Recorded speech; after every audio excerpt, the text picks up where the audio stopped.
Komið sæl og velkomin í Grænvarpið, hlaðvarp Landsvirkjunar. Hingað til mín eru komnar Selma Svavarsdóttir, nýkjörinn formaður félagsins Konur í orkumálum og Hildur Harðardóttir, fráfarandi formaður. Og þær eru vinna báðar hjá Landsvirkjun, hjá okkur og við ætlum að fá þær hingað til að segja okkur aðeins frá þessum félagskap. Velkomnar. Takk fyrir. Svona til að byrja með, hvenær var félagið stofnað og af hvaða tilefni? Félagið var stofnað í mars 2016 af Hörpu Pétursdóttur sem dró með sér hóp orkukvenna sem að sáu tækifæri og þörf á að stofna félag sem myndi styðja við konur, þróun þeirra áhrif í orkugeiranum. Einmitt. Og einmitt, það er tilgangurinn og hvers vegna er gott að auka hlut kvenna í geiranum þessari atvinnugrein, Selma kannski? Já, þetta er náttúrulega bara gríðarlega mikilvægur geiri og orku og loftslagsmálin eins og þau leggja sig eru gríðarlega mikilvæg. Og í svoleiðis máli er náttúrulega bara mjög mikilvægt að fjölbreyttur hópur komi að öllum ákvörðunum. Það á að gefa betri gæði. Einmitt. Og ef konur er ekki með þá eru við náttúrulega líka sóa hæfni fyrir geiran. Einmitt. Og kannski ætti að bæta við að rannsóknir styðja það að jafnari kynjahlutföll í stjórnunar og leiðtogahlutverkum eru líklegri til þess að koma með jákvæðar breytingar, meiri nýsköpun, skilvirkari stjórnarhætti og aukin arðsemi og líka það að konur vilja oft svona setja meiri fókus á skuldbindingar sem taka á loftslagsvandanum og bæta orkunýtni. Það er bara vinn-vinn að hafa fjölbreyttan hóp. En hvað með svona aðra þjóðfélagshópa, nú kannski jafnréttis og fjölbreytileikinn og þessi hugtök, þau eru svona kannski eitthvað aðeins að svona breytast. Hvað með aðra hópa eða minnihluta, er eitthvað verk að vinna í þeim efnum? Já, ekki spurning, það er náttúrulega bara auka, þetta er ekki bara konur og kallar, bara fjölbreyttan hóp með tillit til aldurs og kyns og ekki spurning að það þarf að auka fjölbreytileikan. Og það að ákveða að ráða inn fjölbreyttari hóp er bara ákveðin út af fyrir sig og kannski ekkit mjög snúin og tiltölulega einfalt í framkvæmd þannlega sig. En það sem er miklu snúnar að það er menningin. Já, einmitt. Og í rauninni sjáum við það að það er það sem skiptir máli og þess vegna er í dag miklu meira verið að tala fjölbreytni og svo inngildingu. Það er að segja að fólki líði vel á vinnustæðnum og geti verið það sjálft. Þannig þrífst fjölbreytileiki. Einmitt. En kannski til þín, Hildur, hvernig hefur svona starfi gengið hjá félaginu, konum í orkumálum og hvað hafið þið verið að gera? Ég myndi segja bara að starfi hjá félaginu frá upphafi gengi rosalega vel og því hefur verið sýndur mikill stuðningur frá geiranum, orkuveitu-geiranum og mikil þáttaka og verkefnin hafa verið fjölbreytt.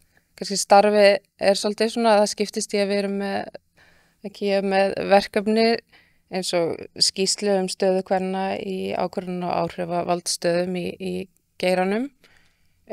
Svo er til víxl annað hvert ár, þá er gerð líka könnun líðan kvenna og núna könnun líðan starfsfólks í sama svona úrtaki sem eru 12 orku- og veitufyrirtæki. Og það eru gríðarlega mikilvægar upplýsingar sem koma út úr þessum skýrslum og þessari könnun sem er hægt að nýta til þess að bæta geiran og taka samtalið. Og svo eru líka bara fullt af fræðslu og kynningaviðburðum og tengslanetsviðburðum, bara heiðarlega happy hour og að leyfa konum að hittast og styrkja böndin og stækka tengslanetið og svo svona bara alveg fagviðburðir, að tala bara mál líðandi stundar í geiranum, lyfta upp líka konum sem eru að starfa í geiranum, til dæmis í nýsköpun. Við höfum verið með, það hafa verið fjölmiðlanámskeið, samningatækninámskeið, þannig að það bara svona mjög fjölbreytt og já, og bara mjög góð þáttaka og mikill stuðningur. Já, hefur verið góð stemning og svona samheldni hjá konum í geiranum. Já, ég myndi segja það. Gaman að segja frá því að á síðastliðnum 2 árum hafa verið 250 nýskráningar í félagið, þannig að það er greinilegt að það er mikið af konum í geiranum og nýjar sífellt að bætast í hópinn, þannig að það er bara mikið samhugur og góð stemming. Já. Selma, nú ert þú nýkjörinn formaður, svona, ég veit að það er ekki farið fram mikil einhver stefnumótun og stjórnun og eftir að hittast það ekki, en svona, er ekki stefnan þá að halda svona þessu góða starfi áfram? Jú, ekki spurning, Hildur og stjórnin, fráfarandi stjórn hafa unnið gríðarlega gott starf og þetta allar þar sem hafa undan komið. Við erum bara rétt að byrja að taka fundi nýja stjórnin og viljum viðhalda því góða starfinu. Þetta er alltaf gott að fá líka bara nýja augu á málin. Það má alltaf skoða það sem vel hefur verið gert og bæta ef hægt er. Einmitt. En já, þú myndist að þessa skýrslu, Hildur, sem þið látið vinna og síðasta skýrslan kom út núna í september 2023. Og hverjar svona voru helstu niðurstöður hennar og hefur staða kvenna í orkumálum breyst undan farin svona síðastliðin ár? Í stuttu máli þá er mjög jákvæð breyting þegar kemur að framkvæmdastjórnum í orku og veitugeiranum. Þetta eru semst þess að Hildur nefndi 12 fyrirtæki sem hafa verið með okkur frá upphafi og svona stærstu orku og veitu fyrirtækin. Hlutfallið í framkvæmdastjórnum hefur á þessu tímabili frá 2017 og til dagsins í dag farið úr 24% og er í cirka 45% í dag. Og það jákvæð þar líka að þetta hlutfall hefur haldist svona frá 2021. Þannig við má segja að við séum búin að ná ákveðnu bara jafnvægi í framkvæmdastjórnunum sem er mjög jákvætt. En ef við horfum til hinna þáttana, til dæmis forstjóra, að þá eru í þessum hópi 11 karlmenn í hlutverki forstjóra og 1 kona. Það sama gildir eiginlega sem sagt, millistjórnendur og ef við horfum líka á allan hópinn, hlutföllin eru lítið að breytast. Millistjórnendur eru það bil 30% og ef við horfum á heildarhópinn þá er það svipað. Það er þriðjungur sem eru konur. Og þannig að það eru auðvitað bara spurning af hverju þetta er ekki að hreyfast hraðar og auðvitað eru ákveðnar breytingar á milli ára. Þetta er svona ef við horfum á þetta 7-8 ára tímabil. En í grundvallaratriðum, ef ekkert er að hreyfast, að þá eru við annarkvort ekki að ráða fjölbreyttari hóp eða þá að inngildingin er ekki til staðar og þá náttúrulega þrífst fjölbreytileikinn ekki. Þannig að það er að segja að við erum að ráða konur og þær fara aftur úr starfi. Og í þessari síðustu könnun, þessari skýrsluna er svona ákveðin fókus í hvert skipti og núna síðast þá var verið að skoða tækifærin til þess að ráða inn fleiri konur og eins og Selma nefnir með forstjórna eða æðstu stjórnendur í hverju fyrirtæki þá voru þarna alveg tækifæri til þess að ráða inn fleiri konur en það voru 5 kallar ráðnir þannig að það er líka svolítið mikilvægt að nýta þessi tækifæri sem gefast og þetta sýnir það að það er ekki búið að sitja á þessum stöðum bara óhreyfðum. Það hafi verið tækifæri.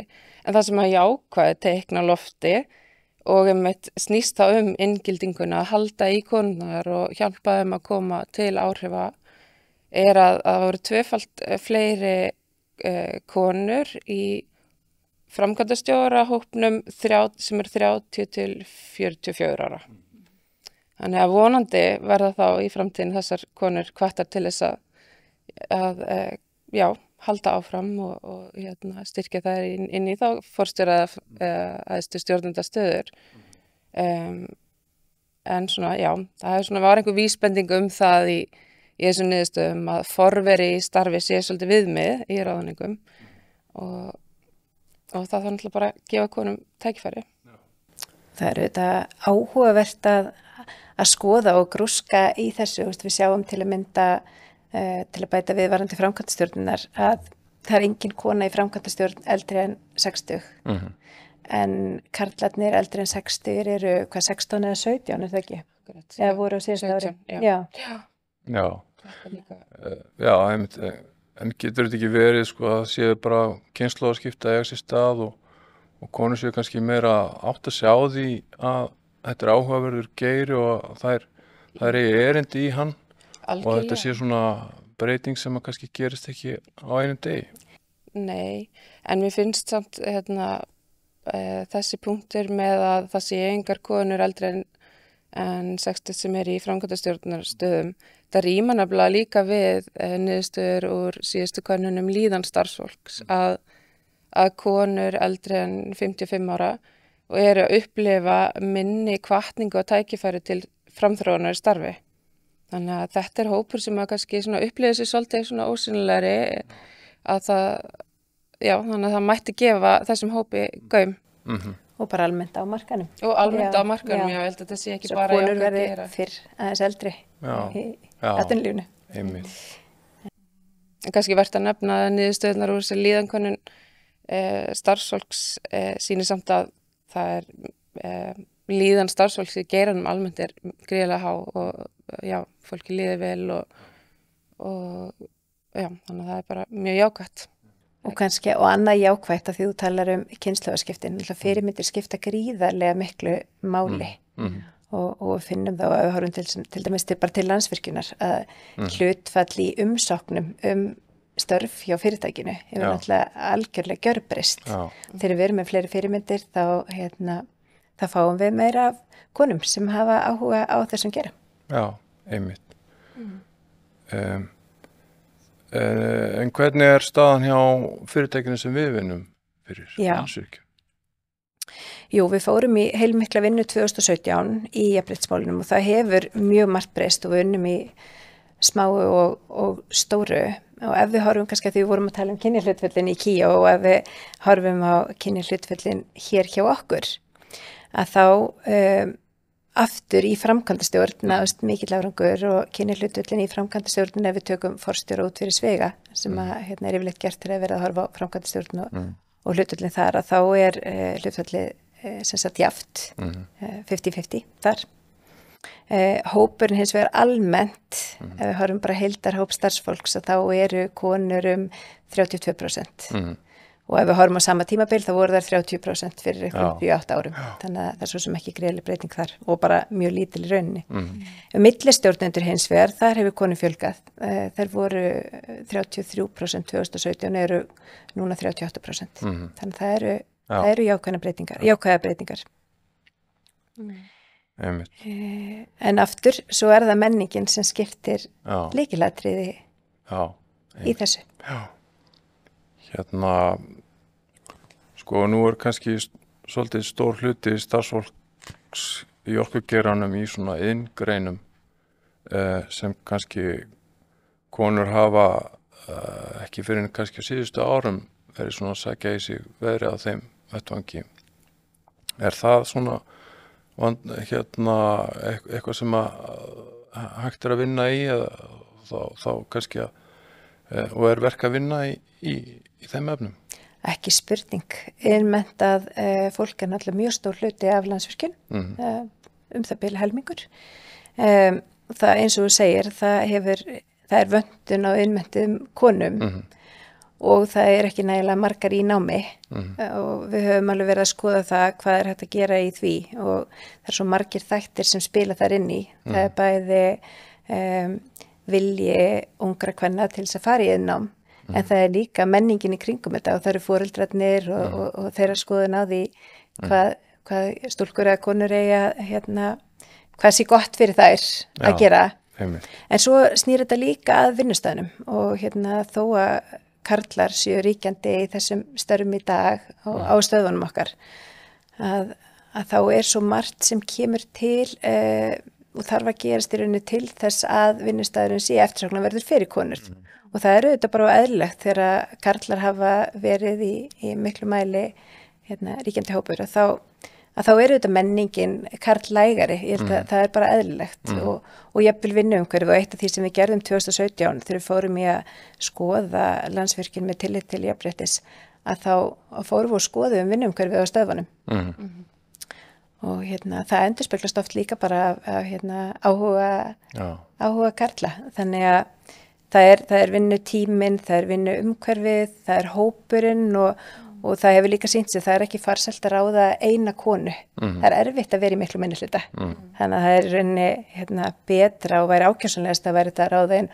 hópa konum og það hefur líka sýnt sig að og bara svona almennt og rannsókn sýna það að þegar kona kemur inn í, eða ekki kona, bara þegar þegar minnihluti þegar einn aðili kemur inn í hóp segjum bara kona kemur inn í karlahóp að þá eru líkur á því að hún reyna aðlagast menningunni og sem er til staðar og er þá jafnvel ekki í rauninni hvað ég segja, hún er kannski að brjóta að svona fara breyta sjálfu sér á kostnað kannski sinnar veljanar þannig að þetta er kannski einhver þröskuldur sem þarf að komast yfir. Já, og er ekki hún sjálf heldur svolítið í hlutverki af því hún ætlar að fitta inn í menninguna og það endar yfirleitt ekkit vel og svona praktíski hlutir bara eins og að hafa vinnuföt fyrir konur sem eru ólíktar og bara út í feltinu í rafvirkjar sem eru kannski lengi úti að vinna það sem er ekki aðstæða til þess að fara á klósetti, konur fara ekki bara að pissa bak við hól. Það er bara svona alls konar praktísk atriði sem þarf að huga að. Samt er svo margt í aðstöðunni til dæmis hjá Landsvirkjun sem er í rauninni ótrúlega jákvætt og við tölum við líka innmenntar konur sem eru að vinna í öðrum geirum og til dæmis í byggingariðnaði og að þú veist, hjá okkur höfum við snyrtingar og allt þetta en það eru alltaf miklu snúnara Þannig að en það er áhugavert bara með þessi jafnréttismála því hún Hildur var nú að tala vinnufatnaðinn. Það er bæði vinnufatnaður og það er líka þegar kemur að til dæmis efnanotkun ég las mig til það að það er ýmsir svona viðmið magn efna og slíkt sem eru bara svona alþjóðlega staðlarnir eru meira miðaðir að körlum og þyngd karla en ekki hvenna. Þannig að þetta er smátt og stórt sem þarf að breytast til sem við náum jafnvægi þarna. Já. En kannski Hildur, hvernig finnst þér svona vera hugarfarið almennt innan geirans? Eru stjórnendur með í þessu ferðalagi að bjóða alla hópa velkomna? Já, mér finnst vera mikill áhugi og vilji til þess að gera þetta vel og vanda til verka og taka á jafnréttismálum og fullt af dæmum það sem maður sér, að það er flotta fyrirmyndir og vera að vinna í þessum málum en auðvitað má alltaf getur alltaf batnað og þetta er eitthvað sem að þarf eiginlega bara að vera á dagskránni alla daga það er ekki hægt að taka bara eitthvað átaksverkefni og segja svo gott og það er að inngildingin kemur með svona þessu stöður í rýni greina starfsánu kvenna og svo bregðast við henni það er ekki nóg eins og Selma nefndi að ráða fleiri konur inn, þá þarf líka að halda í þær, þá þarf að greina hvað eitthvað þeirra starfsánægju koma til áhrifa. Já, það er þessi dans á milli fjölbreytileika og inngildingu, það er ekki nóg að bjóða konum á balli, þá er líka að leyfa að dansa og velja tónlistina og taka þátt í ákvörðunartöku og svona greina hvað þarf til og þora að hafa þannig starfsumhverfi að það megi benda á það sem betur að fara og það þarf oft ákveðið hugrekki og gefa þið tíma í amstri dagsins og annara verkefna en ég held að marg borgi sig eins og við vitum bara að hafa fjölbreyttan hóp þetta eru fjölbreyttar áskoranir sem að þessi geiri stendur framum fyrir og við þurfum að hafa alls konar eiginleika og reynslu og bakgrunn til þess að takast á við það til þess að leysa það vel. Þetta er svona svokallar síverk sem maður noti þetta er síverk, tungumál fyrirtækja. Já. fyrirtækja Algjörlega. tungumálið. Og líka bara þetta mikilvægi þess að við getum bara átt afsleppu samtölu þetta. Þetta Já. ekkert eitthvað rétt eða rámt eða eitthvað skotgrafir, sko, bara hjálpa stað við þetta. Já, Við erum einmitt. bara, já, Já. þetta sé greiðlega mikilvægt. Já. En sko, sumir segja að ef það sé svona verið að horfa mikið á kyn í ráðningum, að það leiði þá kannski til þess að í einhverjum tilfellum sé kannski þá fólk sem jafn hæft eða hæfara í ákveðinni þegar verið að sækja ákveðið starf, að ef það verið að horfa á kynið eitthvað, þá bitni það á jafnhæfu eða hæfara fólki af öðrum kynjum. Hverju svarið þið þessari röksemd? Ég myndi segja að ég held að kona sé aldrei ráðin af því að hún sé, ég held að hún sé alltaf ráðin af því að hún jafnhæf eða hæfari.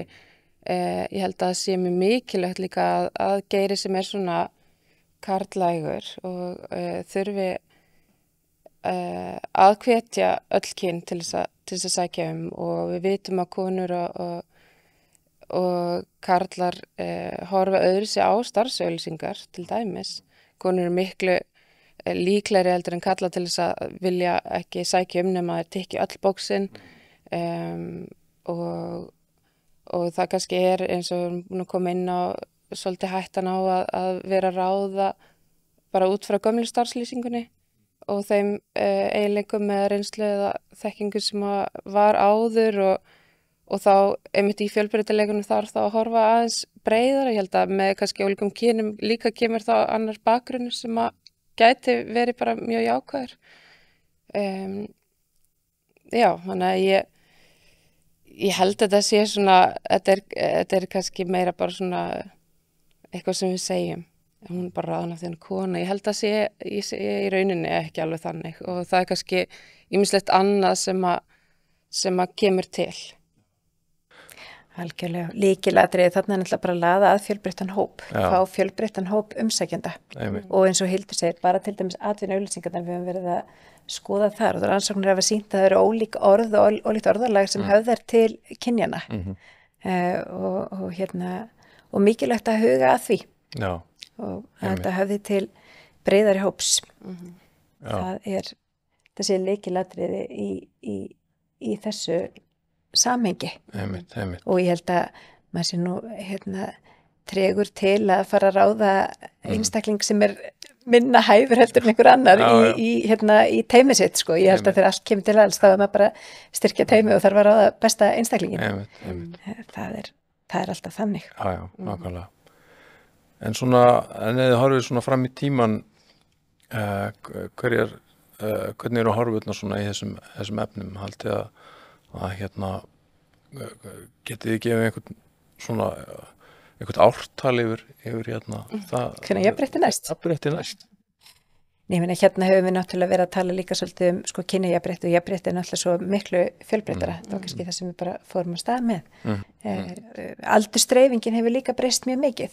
Stórir hópar hafa farið á eftirlaun og það hefur komið inn miklu meira af yngra fólki og þetta örgla við bara geiran í heild sinni. Já, einmitt og eins og við vorum að koma inn á áðan með aðra minnihluta hópa, einmitt fólk að erlendu bergibrotnu, að það líka hópur sem við þurfum og konur í orkugeiranum eru margar erlendu bergibrotnu og margir sérfræðingar og að hjálpa þeim að koma inn í hennan geira og líða vel í honum.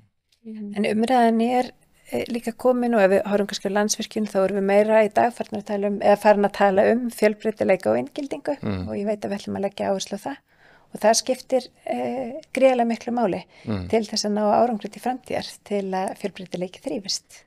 Einmitt. Og nýta þessi tækifæri eins og með þegar við erum að kynna geiran og ég finnst fyrirtæki mikið verið að gera það að svona kynnan fyrir skólahópum og nýta þá tækifæri að sýna hversu fjölbreyttur hann og hann höfði til allra kynja og taka þátt í verkefnum eins og Stækkum framtíðin alveg frábært verkefni sem að vonandi sem flest fyrirtæki að taka þátt í og konur að koma inn og segja sínu sögu og vera fyrirmyndir og þá hefst þetta örugglega. En það þarf svona samstillt átak og kannski sérstaklega þá með greinarnar og þessa vinnuflokka að fá inn fleiri konur og fjölbreytileika inn í þann hóp. Og þó að við eigum auðvitað talsvert í land þannig á meiri fjölbreytileika og kynjahlutföllum í orkugeiranum, að þá sjáum við samt sem áður að konur eru miklu meira að koma fram fyrir hönd fyrirtækja, þannig að þetta er miklu fjölbreytari hópur út af við og áhugi kvenna þá almennt bæði sem mögulegi starfsmenn er miklu meiri á geiranum, en líka við höfum bara til viðhorfskannana varðandi orkumálin, þá er fjölbreytari hópur sem hefur áhuga á orkumálum og þessi orku- og loftslagsmálum. Algjörlega. Sem er jákvætt. Já, einmitt. Ég held að þetta séu bara ágætis loka orð hjá okkur í þessum þætti og ég vil bara þakka ykkur kærlega fyrir komuna og við sjáumst í næsta þætti og heyrumst í næsta þætti á Grænvarpinu. Takk fyrir. Takk sem leiðis.